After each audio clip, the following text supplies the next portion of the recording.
Good morning, everybody. Hopefully you had a wonderful fall weekend. Got some information today that you should be able to use with your current clients and conversations you have with prospects. So first thing though, 5Q tape breakdown last week, 1 minute snippet. It's a great example of how 5Q techniques work, even if you don't do them perfectly. Do you need to be perfect with anything that we do with 5Q? No. The system is so powerful that even if you use it clumsily, is going to make you more successful. So again, we're going into the 2 months where we don't have a ton of marketing going on. What is the best thing you could be doing during the next 2 months? Number one is doing annual reviews, going through their non-financial things, their financial things, and working that referral script. But what's another thing you'll be doing over the next 2 months so you can come out of the gates running 2022? Get marketing in place. I'd agree with that, that's number two. Yes, Mark. Practice the 21, so that when you do get the marketing in place, you're going to be effective with it. Should there be any? If you're great with the 21, I want everybody to answer this with a Y or a no. If you're great at the 21, should you have any trepidation about spending $3,000, $4,000, $5,000 in marketing? Everybody answer that.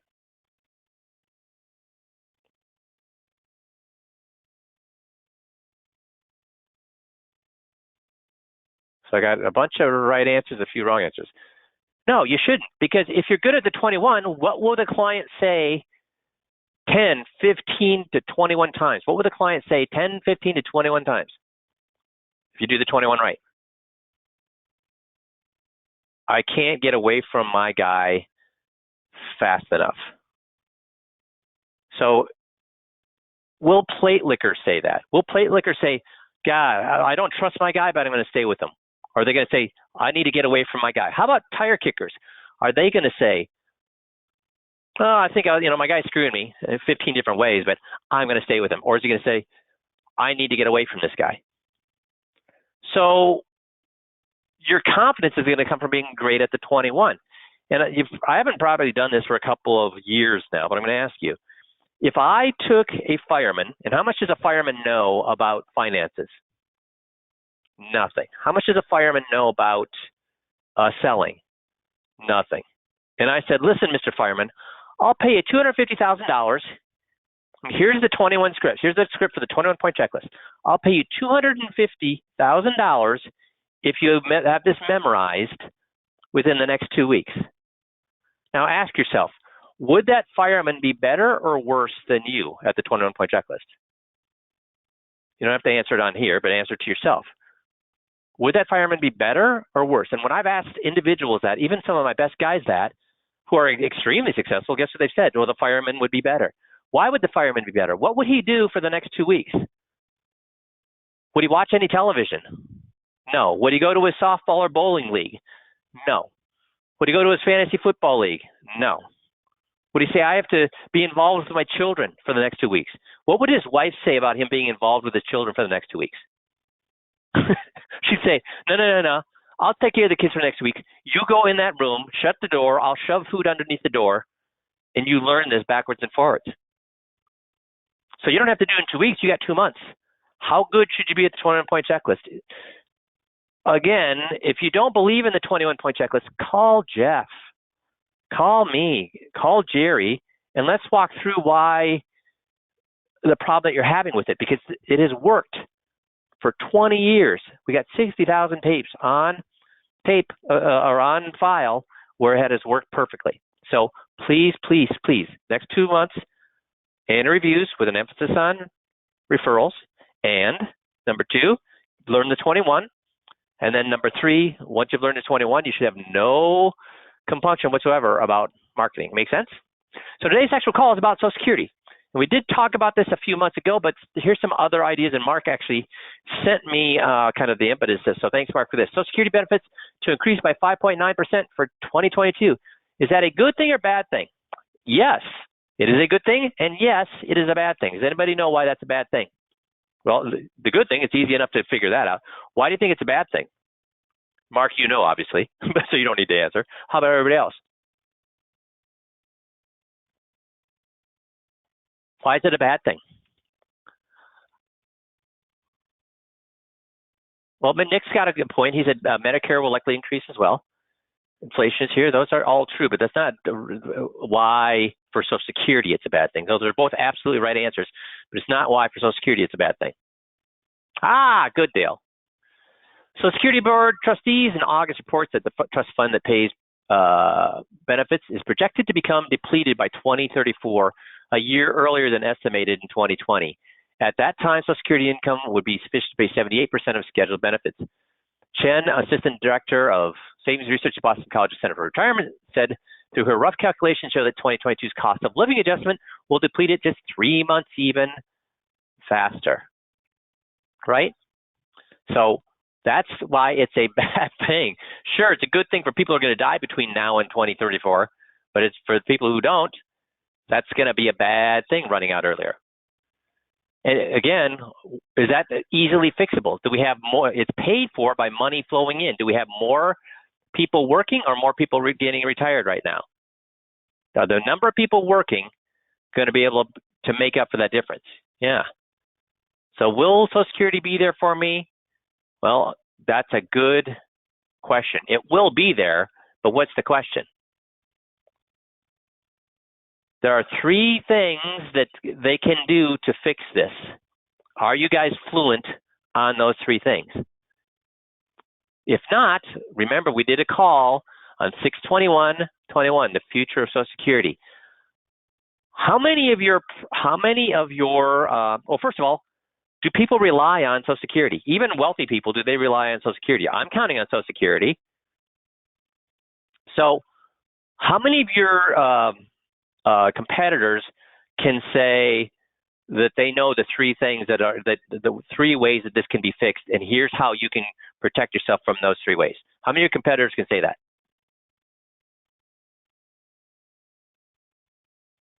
Yeah, few. And what do you mean by few, Bruce? A few like a 30, 40 in your territory? A few like probably 1 or 2 in your territory? Heck, would this be something that you should do? If you're fluent on this, would that be something you could reach out to the local, could you write a letter to the editor about that? And how much does that cost you? Could you reach out to the local news reporters? Could you reach out, and how about your local newspapers? Guys, would I rather be in the Minneapolis Tribune or would I rather be in my suburb Eden Prairie Sun? Which one would I rather be in? The local, exactly right. And are they looking for information to talk about, or are they just yes? So you need to be fluent on these things. And remember, we had resources there too, and you could approach your local paper, your suburb paper, the radio. You could approach TV. This is something that how think about your TV news. Would they be interested in this? Would this be something that would get people on, before they break for the commercial break to say, we're going to tell you that why Social Security is running out and the 3 things that they can do to fix it and how it'll affect you? How many people are going to tune in over that commercial? Because we know who's watching the news. Young people, middle-aged people, or old people? Who's watching the news? Old people are watching the news, like me. So they're going to tune in to figure out what that is. So how fluent should you be? So you should be fluent at the USP. You should be fluent at the 21-point checklist. You should be fluent at the referral script, but you also need to be fluent at this. And if you're scratching your head trying to figure out how can I get in front of more people, referral script, the USP, and the problems with Social Security, and what the only 3 ways that can be fixed through the government. Because it ain't going to be fixed any other way. It's going to be fixed through the government. So how fluent should you be? Very, very fluent. Makes sense? It's very important stuff. You want to get in front of people. So what percentage of people rely on Social Security? People aged 65 and older, 51.8% relied on Social Security for at least 50% of their retirement income. But like I said, even wealthy people, do they rely on Social Security? Or do they count on that? Yes. 24 or 25% are relying on Social Security for 90% of their retirement income. Obviously, we don't want to be meeting with these folks. But even the 50% that aren't relying on it for at least 50% of their retirement, heck, 40%, 30%, 25%. What if it's just 20% of their retirement income? Are they concerned about this? Heck yes, they are. Okay. How do they determine the full retirement benefit? Well, it's actually bent to help people who have not earned that much. So it is bent towards progressively, because for determining the monthly earnings, for determining what your benefit's going to be, they give 90% weighting for the first $0 to $960, 32% weighting for the $961 to $5,000 or $5,785 you make per year, and this is all obviously indexed for inflation. And then if you make greater than that per year, then it's only 15% index. So the more you make, the less that making more actually affects your benefit. And for those of you that have made good wages all your life, you can see that in your benefit is not totally reflected in arithmetically. It's exponentially to your detriment.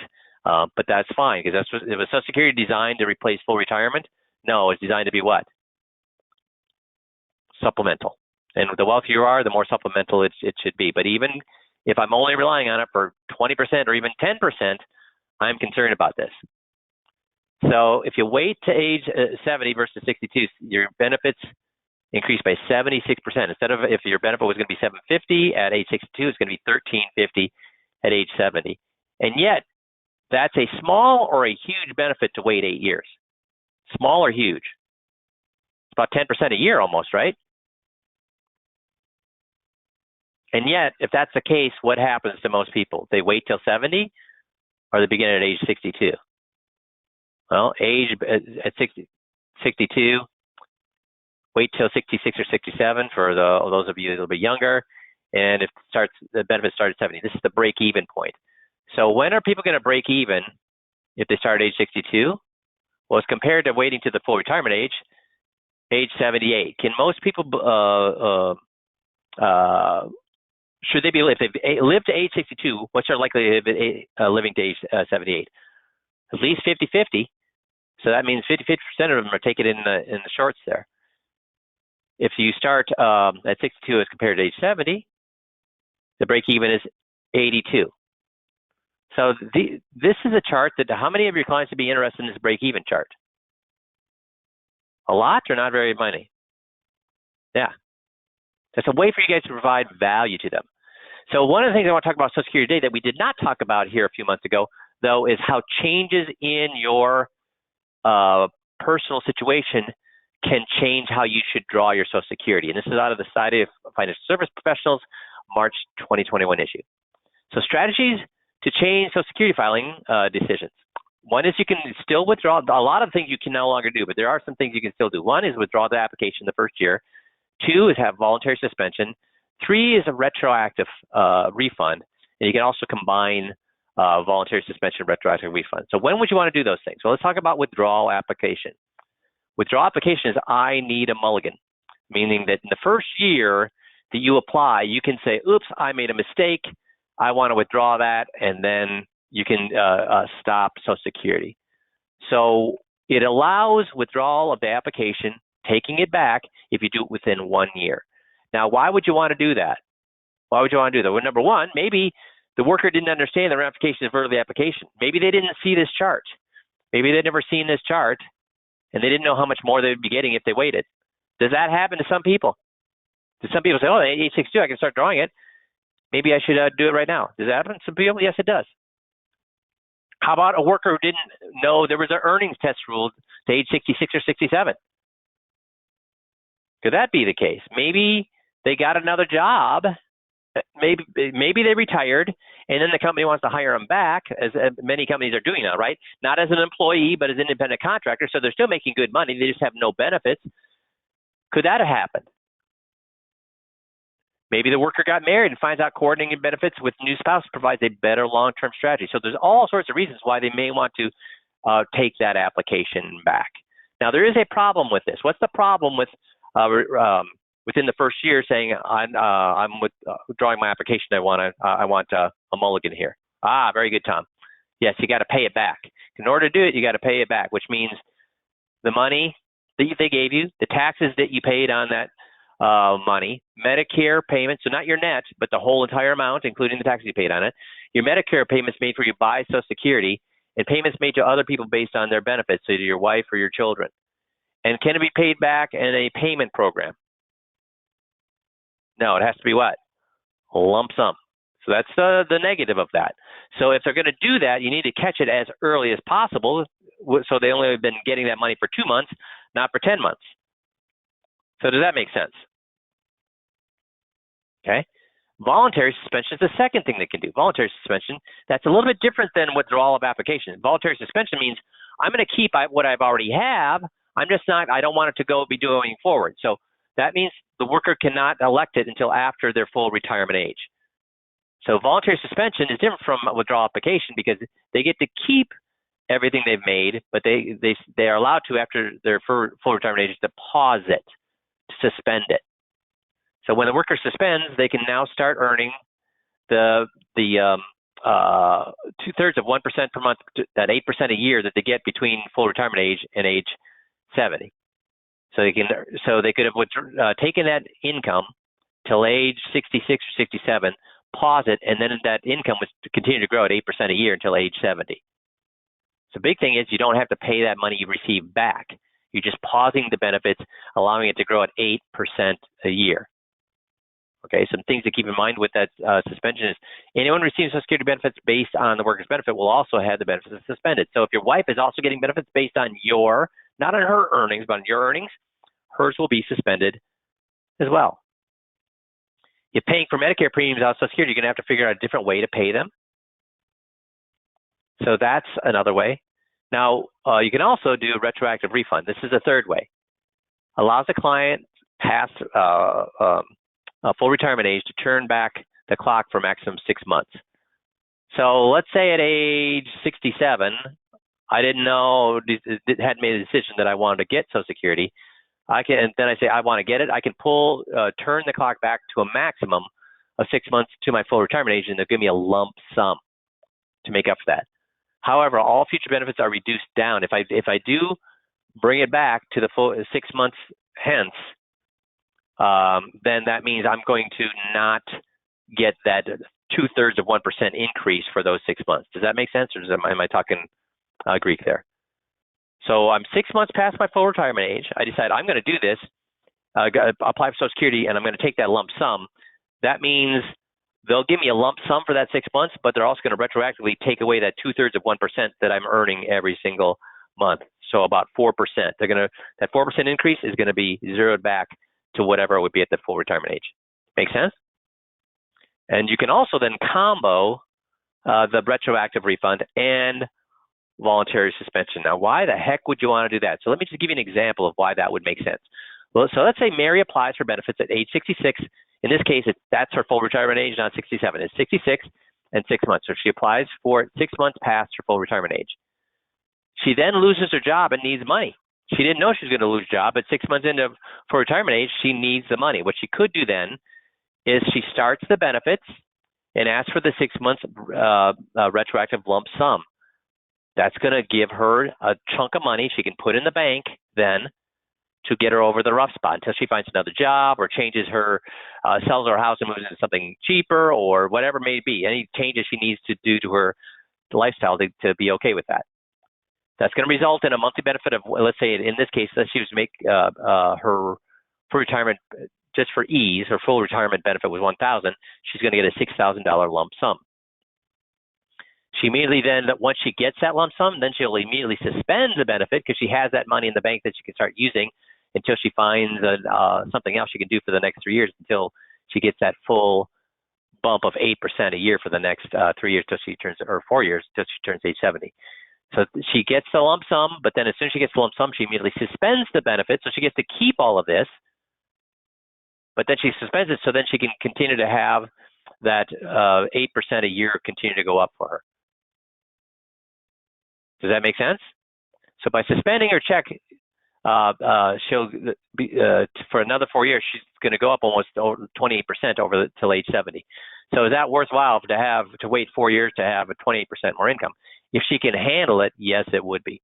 So that's a combination of both of the two different types of benefits. So she voluntarily suspended retroactive and combination strategy. So this is she was getting $1,000 a month at age 66, full retirement benefit. She would have received $240,000. By waiting till age 70, she would have received a total of $253,000. If she voluntarily suspends, $251,000. Retroactive, $240,000. Combination, $251,760. So it extends her benefits. So she should, so she gets that lump sum. But did it really affect her that much? Did her full retirement or her age 70 amount that much by doing that, getting that lump sum?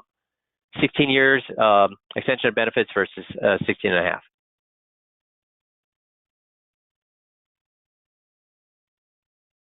Make sense? So again, these are just some different things that you can make yourself an expert on. It sets yourself apart from all your other, because what is all your competitors relying on right now? What are all your competitors relying on to keep their clients and to get new clients? What are they all relying on? The market, right. And those who live by the sword are going to what? Die by the sword. Remember, when we looked at here a few weeks ago, how many indicators are pegged out in the red, pegged out in the danger zone? 1, 2, or 12? 12 of them. Yeah, all of them. So you need to be starting to set yourself apart, not talking about the market, but things that they still worry about, with Social Security being one of them, and be knowledgeable in things that they don't know. Remember last week we talked, when you're doing a niche market, you need to be awesome at what they're concerned about. And this is a niche market. It's a big niche market, but it's a niche market. Because niche markets are designed around one thing. And how many people are concerned about one thing? Social Security. Virtually anybody's age 60 or 62 and up. Make sense? So we're going to end this call early because I would rather you go back and look at this and bump through this June 21, where we talked about all the things that go wrong with Social Security, what people can expect and how they can fix it. And then start using that to approach your local news sources. Approach your clients. Think about doing a little focus group or a group for a little seminar for your clients. You can invite their friends to talk about this.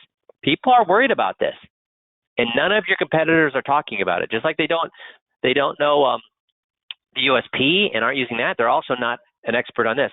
The great thing is, what is the solution to all? Because any of the solutions, are they going to be good? Any of the solutions is anybody going to end unscathed? No, they're going to pay one way or the other. So what do we have that none of our competitors have that can help alleviate the pain of what's going to happen between now and 2034 for our clients? They're going to lose income one way or the other. They're going to lose some income. Either they're going to extend the retirement age, they're going to lower they're going to change the formula for how Social Security pays out, so you're going to get less than you thought. Remember, go back and look at that. But what do we have that will help people that are looking for more income that none of your competitors are talking about? Please, somebody give me the right answer. Okay, 2 of you have given me the pieces of the puzzle. Okay, so 2 of you have said, 3 of you have said HECM and sale, but that's not what, yes, both those will do it, but what does everybody have that's on 5Q that none of your competitors has? You have a unique selling proposition, guys. A unique selling proposition. I can increase your income by 25% or more, and at the same time, lower your chance of running out of money, and I can do it without you changing a single cent of your investment. How many of your clients are saying that? How many of the people out there would want to know that? Everybody. So please, that should be rolling off your tongue. Did it roll off your tongue today? Did it roll off anybody's tongue today? No. And have I said it should roll off your tongue? Yes, guys. It's like you being on a baseball team, and I have a corked bat, and instead you go up to plate with here's a cork bat sitting right there, and you go up to the plate with a crappy bat, the same bat everybody else is using. If you want to win the home run derby, which bat should you use? The corked bat that nobody else has, or the regular old bat everybody else is using? So please, guys, I'm going to keep until when I ask this question, everybody in the call tells me it's the USP. Every single week, I'm going to bring up the USP. So you guys are gluttons for punishment because I'm going to bring that up. So please go back and learn what can happen in Social Security and the possible fixes. Become an expert at that. Approach your local news sources. Use it to get in front of your clients. Use it to get in front of your clients' friends. And guys, start using that USP. It should be second knowledge to you. Make sense? So that's where we're going to end the call, because I'd rather you do that than me ramble on for another half hour. So you guys have a great rest of the week, and we'll talk to you all next Monday. Thanks, everybody.